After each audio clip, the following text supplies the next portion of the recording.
Hello, my name is Blake Kittrell.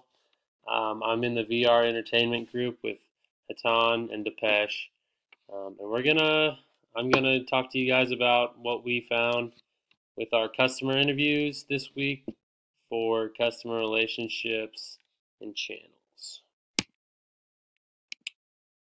So we conducted 22 interviews this week, which um, is another nice portion of our total interviews. We have a total interview number of 59 so far. This is our updated LPC. So to begin with, our customer relationships, we thought it was imperative that we have a one-time free membership. Doesn't quite sound the same way that we mean it. By one-time free membership, we just are allowing the customer to try the product before they actually buy it. Once we have got the customer, we think it's imperative to also have coupons and deals, and the customers agreed that it was part of um, what they wanted as well. And then once we already have a decent customer base, to grow the customer base, we thought it was great to offer a referral bonus for the customers that we already have to invite their friends to try the VR system.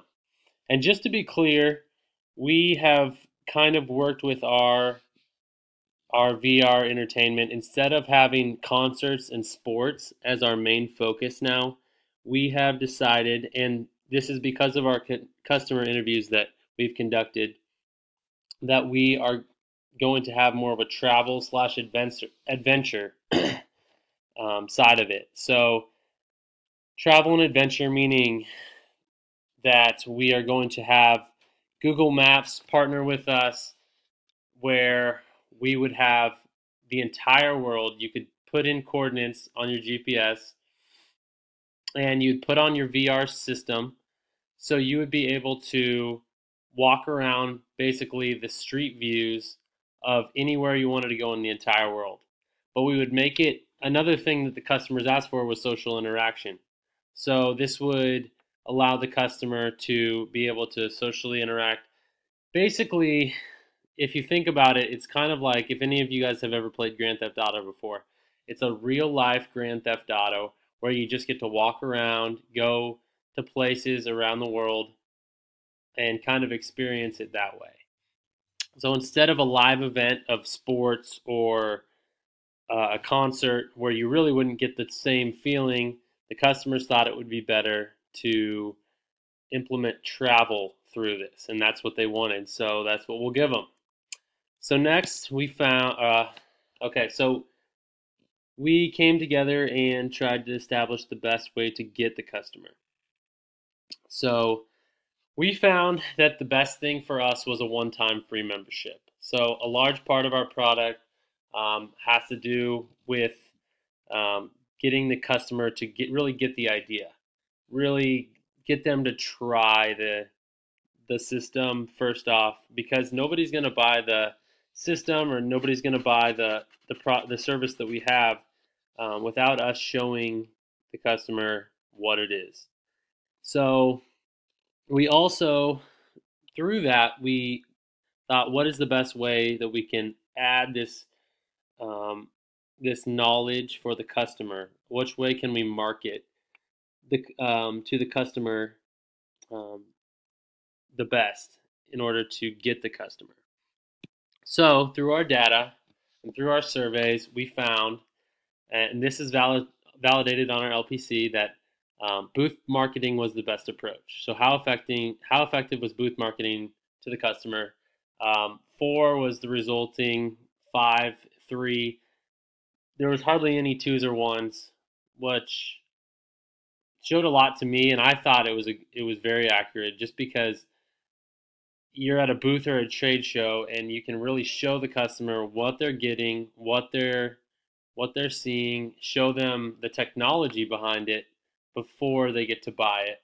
Or so this would be another try approach, so they'd be able to try it. So we also had 2 questions saying, would you be willing to attend a seminar A lot of people thought that'd be boring. We had a lot of maybes for that, so we're still in testing. Would you be willing to attend I don't.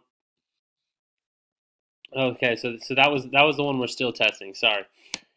Next, we have the invalidated on LPC, and this was through email or your physical mailbox. So we found that most customers either never have used a service through a mailbox or sometimes use it through email. And the more that I think about it, I don't really use my email. Not that that really matters too much, but I don't use my email to look at new products or anything like that. So I thought that this was a good testament as well.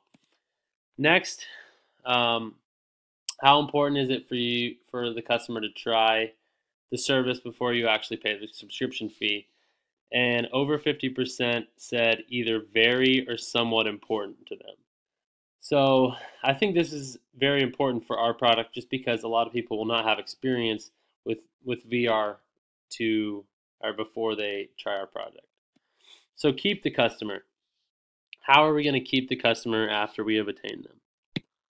So we said that coupon deals and price decreases are the best ways, or price specials. So by adding these incentives for customers, they're not only going to be added, but they're going to be kept.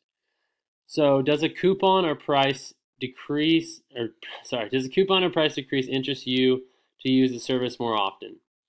The customers said yes. So, I mean, this is a big part of keeping the customer, in my opinion, as well. So growing the customer, how are we going to, once we have them, once we have kept them, how are we going to grow our customer base? Referrals was the big one that we thought, and so did the people who took our survey. In our business model, being able to grow the customer is crucial. I'm an Uber driver. Uber uses a very, very good referral strategy for both riders and drivers.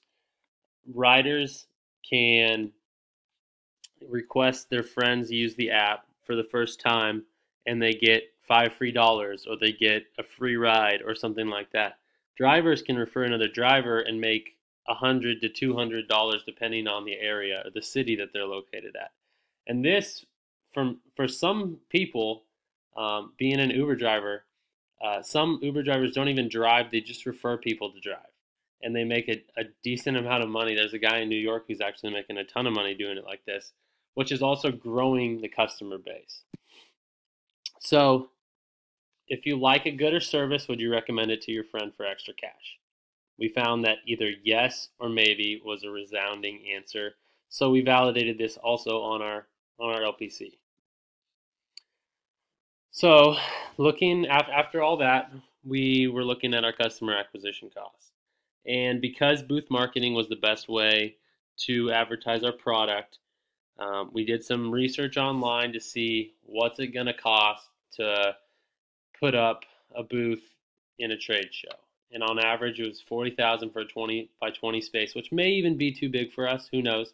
But if we attend 5 shows and the cost is $200,000, if we reach 1,000 people through these trade shows alone, then the cost of acquisition, just 1,000 after 5 trade shows, just 200 people per show, just names or leads is what I'm talking about. And then that's $20 per person. Okay, so in conclusion, what we found these last couple weeks is that through our survey, people definitely need a lot more information on our product.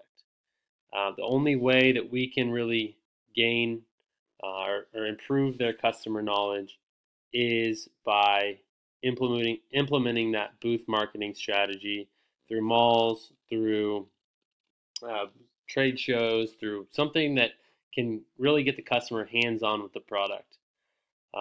So then we also said that once the customer has a general idea, we will get the customers through free memberships, keep the customers through coupons, and grow the customers through referrals.